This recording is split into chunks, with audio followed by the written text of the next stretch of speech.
Hi viewers, welcome to our channel. ప్రస్తుతం మనతో పాటు భరద్వాజ్ గారు సీనియర్ జర్నలిస్ట్ ఉన్నారు. వారితో ఒకసారి మాట్లాడదాం. సార్ నమస్కారం సార్. నమస్తే అండి. సార్, పవన్ కళ్యాణ్ గారి భద్రతా విషయంలో జనసేన వాళ్ళు ఆందోళన వ్యక్తం చేస్తున్నారు సార్. నిన్న జనసేన ఆఫీస్ పైన 10 నుంచి 20 నిమిషాల పాటు డ్రోన్లు ఎగరేస్తారని చెప్పేసి వాళ్ళు కంప్లైంట్ కూడా చేశారు. అంటే ఇది కంటిన్యూస్ గా జరుగుతుంది. ఒకసారి పవన్ కళ్యాణ్ గారు గిరిజన ప్రాంతాలను పర్యటించినప్పుడు ఒక నకిలీ పోలీస్ ఏర్పాటు చేశారు, అక్కడ పెట్టారు. అలాగే బుక్ ఫేర్కి వెళ్ళినప్పుడు అక్కడ పవర్ కట్ అయిపోయింది ఆయన మాట్లాడుతున్నప్పుడు. ఈ విధంగా కంటిన్యూస్ గా ఆయన భద్రతా వైఫల్యాలు జరుగుతుంది, ఇక్కడ అనిత గారి వైఫల్యం కూడా ఉంది అని చెప్పేసి వాళ్ళు ఆందోళన అయితే వ్యక్తం చేస్తున్నారు సార్. అసలు ఏం జరుగుతుంది పవన్ కళ్యాణ్ గారి భద్రత విషయంలో? అంటే చాలా సందర్భాల్లో ఇలాంటి అంశాలు చర్చకు వస్తాయి. చర్చకు రావటమే కాదు, ఇలాంటి సందేహాలతో మొదలైన ప్రయాణాలు అవి రాజకీయ వివాదాలుగా మారి కొన్ని సంచలనాలకు దారితీసే వ్యవహారాలుగా కూడా తయారైన సందర్భాలు అనేక ఉన్నాయి చరిత్రలో. ఉదాహరణకి చంద్రశేఖర్ ప్రభుత్వం కుప్పకూలి 91 పార్లమెంట్ ఎలక్షన్స్కి దారితీసినటువంటి పరిస్థితులు గమనిస్తే రాజీవ్ గాంధీ గారి ఇంటి మీదుగా ఏవో విమానాలు ఎగిరాయి అనేది ఒక ఎలిగేషన్ బలంగా జరిగింది. అప్పుడు ఆయన భద్రతకి సంబంధించి ముప్పు ఉంది, రాజీవ్ గాంధీ గారి భద్రత మీద దృష్టి పెట్టడం లేదు ప్రభుత్వం, కేంద్రం గాలికి వదిలేసింది అనేది. అంటే ఇందిరాగాంధీ గారి హత్య జరిగిన తర్వాత రాజీవ్ గాంధీ గారికి కూడా ఆ స్థాయి థ్రెట్స్ ఉన్నాయి కాబట్టి కాన్షియస్గా లేదు ప్రభుత్వం అని అప్పుడు ఇలాగే ఆయనే స్వయంగా ఆగ్రహం వ్యక్తం చేశాడు రాజీవ్ గాంధీ గారు. ఈ ప్రాసెస్లోనే చంద్రశేఖర్ ప్రభుత్వం కుప్పకూలి ఎలక్షన్స్కి వెళ్ళారు. విచిత్రంగా ఎన్నికల ప్రచారంలో రాజీవ్ గాంధీ గారు హత్యకి గురయ్యారు ఎల్టీటీఈ చేతుల్లో, పెరంబదూరులో. ఆ హత్యకి గురి కావటం, ఇలాంటి ప్రమాదం ఉంటుందేమో అని చెప్పి ముందే చర్చ జరగటం, ఆ చర్చల్లో భాగంగానే ఇది జరగటం, ఆయన వాంటెడ్గా చేస్తున్నాడు, ఇది ప్రభుత్వాన్ని కూల్చడం కోసం చేస్తున్నాడు అనే ప్రచారం కూడా జరగటం, కానీ హత్య జరగటం, ఇలాంటి అనేక ఇన్సిడెంట్లు కనిపిస్తాయి. ఇలాంటి ఈ డ్రోన్లు ఎగిరినాయి మా ఇంటి మీద నుంచి, మా భద్రతని ప్రభుత్వం పట్టించుకోవడం లేదు. నిజానికి అప్పుడు విపి సింగ్ ప్రభుత్వం కుప్పకూలిన తర్వాత ఏర్పడినటువంటి చంద్రశేఖర్ ప్రభుత్వాన్ని ఆ డిజైన్లో ఆయన ప్రధాని అవటం వెనకాల రాజీవ్ గాంధీ గారి పాత్ర ఉంది అనేది అందరికీ తెలిసిన విషయమే. విపి సింగ్ని తప్పించటంలో ఆయన పాత్ర ఉంది, అలాగే చంద్రశేఖర్ని ఎక్కించటంలో ఆయన పాత్ర ఉంది అనేది అప్పటి రాజకీయాలు తెలిసిన వాళ్ళందరికీ తెలిసిన విషయం. కానీ ఆయనే స్వయంగా మళ్ళీ ఈ ప్రభుత్వం మీద విమర్శలు చేయటం అనేది కొంచెం సెన్సేషన్ క్రియేట్ చేసింది. ఇదేంటి వీరు ఏర్పాటు చేసిన ప్రభుత్వం మీదే వీరు నిందలేస్తున్నారు అని. అలాంటి కొన్ని పోలికలు ఇక్కడ కనిపిస్తాయి. అంటే ఒకవైపు ఆయన కూటమిలో భాగస్వామి అయినటువంటి పార్టీకి చెందిన నాయకుడు, ఆ పార్టీ కార్యాలయం మీద నుంచి డ్రోన్స్ ఎగిరినాయి అనేది ఇప్పుడు గొడవ. అంటే భద్రతాపరమైనటువంటి వైఫల్యాలు ఉంటే దీన్ని లీడ్ తీసుకుంటే ఏదైనా ప్రమాదం జరగచ్చు. ఆ రోజున జరిగినట్టు అయితే ఆ రోజున ఊహించిన ప్రమాదం వేరు, జరిగిన ప్రమాదం వేరు. అది ఎల్టీటీఈ నుంచి జరిగినటువంటి ప్రమాదం. ఆయన ఇండియన్ పీస్ కీపింగ్ ఫోర్స్ అనే పేరుతో శ్రీలంకలో జరిపినటువంటి విన్యాసాల ఫలితంగా జరిగినటువంటి దాడి అది. ఆ దాడిలో చనిపోయాడు ఆయన. అయితే ఇక్కడ అలాంటి సందర్భం ఉందా అనేది ఒక చర్చ. అటువంటిది ఉన్నా లేకపోయినప్పటికీ ఆయన్ని టార్గెట్ చేస్తున్నటువంటి వ్యవహారం ఎవరైనా బెదిరింపులు ఉన్నాయా, గతంలో ఎవరైనా మాట్లాడారా? టార్గెట్ చేయడానికి బేస్ ఏదో ఉండాలి కదా, ఒక పునాది ఉండాలి. ఆ పునాది ఏమని చూపిస్తారు అనేది ఒక ప్రశ్న.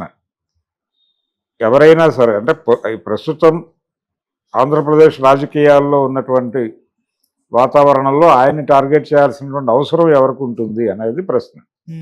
అది ఒకవేళ వీళ్ళు ప్రతిపక్షంగా చెప్తున్నటువంటి వైఎస్ఆర్సీపీ నుంచి ఏదైనా జరుగుతుందా, అటువైపు ఫ్యాబ్రికేషన్ ఏదైనా వెళ్తుందా అనేది పక్కన పెట్టేస్తే, జనరల్గా ఇలాంటి వ్యవహారాల్లో ఎక్కడో చోట ఏదో ఒక ఉగ్రవాదపు లింక్ ఉందా అనే కోణంలో దర్యాప్తు జరుగుతుంది.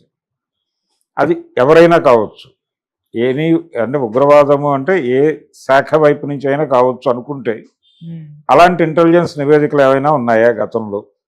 ఈయన ఏవైనా ఆ ఆర్గనైజేషన్స్ వ్యతిరేకంగా అలా ఎప్పుడైనా వ్యవహరించారా? వాళ్ళకి కోపం తెప్పించే ప్రయత్నం చేశారా? లేదు ఇస్లామిక్ ఆర్గనైజేషన్సా, లేకపోతే లెఫ్ట్ ఎక్స్ట్రీమ్ గ్రూప్సా? ఇటువైపు కానీ అటువైపు కానీ ఎటువైపు నుంచి అయినా ఆయనకు థ్రెట్ ఉన్నట్టుగా ఎప్పుడైనా వార్తలు వచ్చాయా? ఎక్కడా కూడా మనకు అలాంటి సంఘటనలు, సందర్భాలు ఎక్కడా కనిపించలేదు. పైగా ఈయన ఇటువైపు బాగానే మంచి సత్సంబంధాలే కలిగి ఉన్నాడు. లెఫ్ట్ ఎక్స్ట్రీమిస్ట్ గ్రూపులతో ఆయనకు సత్సంబంధాలు ఉన్నాయి కాబట్టి, రెండోది వాటి ప్రభావం ఇప్పుడు ఆంధ్రప్రదేశ్లో లేదు. లేకపోవడం చేత కూడా ఈయన్ని టార్గెట్ చేసే అవకాశము, అవసరం వాళ్ళకి లేదు. సో అది పక్కన పెట్టేస్తే, ఈయన ఈ మధ్యకాలంలో సనాతన ధర్మాన్ని భుజాన్ని వేసుకుని కొంచెం అగ్రెసివ్గా ఆ ప్రాపకాండా చేస్తూ ఆ సెక్షన్కి రిప్రజెంటేటివ్గా వ్యవహరిస్తున్న సందర్భంలో ఏదైనా అట్నుంచి ఇంకొక మతం తాలూకా ఆల్రెడీ ఇప్పుడు ఎక్స్ట్రీమిజం, రిలీజియన్ లింక్ చేసి మాట్లాడుతున్న సందర్భాల్లో అనివార్యంగా ఇస్లాం ప్రస్తావన వస్తుంది. అలాంటి వింగ్స్ ఏవైనా ఈయన మీద దృష్టి పెట్టాయనే సమాచారం ఏమైనా ఉందా? అది కూడా ఉండే అవకాశాలు 100కి 150% లేవు. మరి డ్రోన్లు ఎగరేసిన వాళ్ళు ఎవరు అనేది చూడాలి. అంటే ఇంటెలిజెన్స్ నుంచి ఏవైనా ఇలాంటి కాషన్ నోటీసులు ఉంటే మాత్రమే ప్రభుత్వం చాలా జాగ్రత్తగా వ్యవహరిస్తుంది. అప్పుడు పట్టించుకోకపోవడం తప్పు. ఇంటెలిజెన్స్ చెప్పినప్పటికీ వీళ్ళు పట్టించుకోలేదు అంటే ఇంటెలిజెన్స్ నివేదిక కూడా ఓ ప్రాతిపదిక ఉండాలి. ఆ ప్రాతిపదిక ఉందా లేదా అనేది మనకి ఇక్కడ పవన్ కళ్యాణ్ విషయంలో అర్థం కాదు. కానీ అక్కడ డ్రోన్లు ఎగిరినాయి కాబట్టి అదేదో భద్రతకు సంబంధించిన వైఫల్యంగా వాళ్ళు చెప్పడం అనేది, అది మాట్లాడటం తప్పని నేను అంటలేదు. జనసేన నుంచి అభిప్రాయ ప్రకటన చేయడం తప్పేం కాదు. అంటే వాళ్ళ నాయకుడి భద్రత వాళ్ళకి ముఖ్యము కాబట్టి వాళ్ళు ఇదేదో కొంచెం తేడాగా అనిపిస్తోంది అనేది ప్రభుత్వం దృష్టికి తీసుకువెళ్లే ప్రయత్నం చేయడం వరకు తప్పు కాదు. అలాగే బుక్ ఫైర్లో కరెంటు పోవటం కానీ, లేకపోతే ఈ నకిలీ పోలీస్ వ్యవహారానికి సంబంధించి అతను ఆల్రెడీ కన్ఫెస్ అవుతూ ఒక ప్రకటన చేశాడు. తన ఎంతూజియాజంతోనే ఎంటర్ అయ్యాను, తన ప్రోగ్రామే ఇది, దీనిలో ఎవరి ఇన్వాల్వ్మెంటు లేదనే విషయం అతను కొంతమేరకు ఎస్టాబ్లిష్ చేసే ప్రయత్నం చేశాడు. దాని మీద ఇంకా నడుస్తోంది. అది జరగనివ్వండి. అదేదో ఒక ఫ్యాక్ట్ బయటకు వస్తుంది, వచ్చిన తర్వాత ఆ గొడవ ఏంటనేది క్లారిటీ వస్తుంది. ప్రస్తుతానికైతే అదొకటి, ఒక చిన్న అనుమానం. ఈ కరెంటు పోవడం రావటం అనేది అది టెక్నికల్గా జరిగితే జరిగి ఉండొచ్చు. అక్కడ అంటే పవర్ పోయి ఇమ్మీడియట్గా జనరేటర్స్ ఆన్ కావడానికి ఏదైనా గ్యాప్ తీసుకుందా అనేది ఒకటి చూడాలి. వాంటెడ్గానే జరిగిందా అది అక్కడ దర్యాప్తులో తేలిపోయే వ్యవహారమే. ఆ కరెంటు ఆపరేషన్స్ ఎవరు చేస్తున్నారు, అక్కడ విద్యుత్ సరఫరాకు సంబంధించిన ఆపరేషన్స్ ఎవరు చేస్తున్నారో వాళ్ళని పట్టుకుని ఇంట్రాగేట్ చేస్తే బయటకు వచ్చే విషయమే అది. సో అది కొంత క్లారిటీ ఉన్న గొడవే. కానీ భద్రతకి సంబంధించిన ముప్పు ఉంది అని గనక వీళ్ళకి అనిపిస్తే ఒక కంప్లైంట్ లాంచ్ చేయొచ్చు, దాని మీద ఫైట్ చేయవచ్చు. కానీ వీళ్ళు స్ట్రైట్గా హోంమంత్రిని టార్గెట్ చేయటం అనేది ఇబ్బందికరం. గతంలో ఆల్రెడీ ఇలాంటి ప్రయత్నం ఒకటి ఆయనే స్వయంగా చేసినటువంటి విషయం మనం చూసాం. ఏది నేనే కనుక హోంమంత్రిని అయితే సినిమా వేరేగా ఉంటుంది అని ఆయన ఒక వార్నింగ్ కాల్ ఇచ్చాడు ప్రపంచానికి. ఒకవేళ ఆ వార్నింగ్ కాల్ నేపథ్యంలో ఏవైనా ఈ దాడులు చేయటానికి సిద్ధపడుతున్నారా అనే యాంగిల్ కూడా ఒకటి తీసుకోవచ్చు. ఏది ఆయన ఎవరి గురించి మాట్లాడారు, అప్పుడు ఎవరి గురించి ఆ ప్రకటన చేశాడు? చాలా చోట్ల చట్టపరమైనటువంటి ఉల్లంఘనలు జరుగుతున్నాయి, పోలీసు యంత్రాంగం సరిగా వ్యవహరించటం లేదు, నేరస్తుల్ని పట్టుకోవడంలో కొంత తాత్సారం జరుగుతోంది అనే యాంగిల్లో ఆయన మాట్లాడుతూ, నేను గనక ఛార్జ్ తీసుకుంటే పరిస్థితులు వేరుగా ఉంటాయి, ఇలా ఉండదు, ఒళ్ళు దగ్గర పెట్టుకుని బిహేవ్ చేయండి అని ఒక వార్నింగ్ కాల్ ఇచ్చాడు. అప్పుడు ఆయన టార్గెట్ చేసిన వాళ్ళల్లో ప్రధానంగా ప్రతిపక్షం ఉంది కాబట్టి అట్నుంచి ఏమైనా జరుగుతుందా, అదేమన్నా లీడ్ జరిగిందా అనేది ఒకటి చూడాలి. ఇలా అనేక అంశాలు ఉన్నాయి దీనిలో లింక్ అయ్యి. దీని మీద ప్రోబ్ చేయమని వీళ్ళకు ఉన్నటువంటి సకల అనుమానాలని ప్రస్తావిస్తూ ఒక కంప్లైంట్ ప్రభుత్వం ముందు పెట్టడం వేరు, నేరుగా ఒక శాఖను టార్గెట్ చేస్తూ మాట్లాడటం అనేది వేరు. అది ఇబ్బందికరం, సబ్స్టేటివ్గా ఉంటుంది అధికార పార్టీకి. అధికార పార్టీ అంటే వీళ్ళు అధికారంలోనే ఉన్నారు కానీ లీడ్ చేస్తున్నటువంటి పార్టీ తెలుగుదేశం.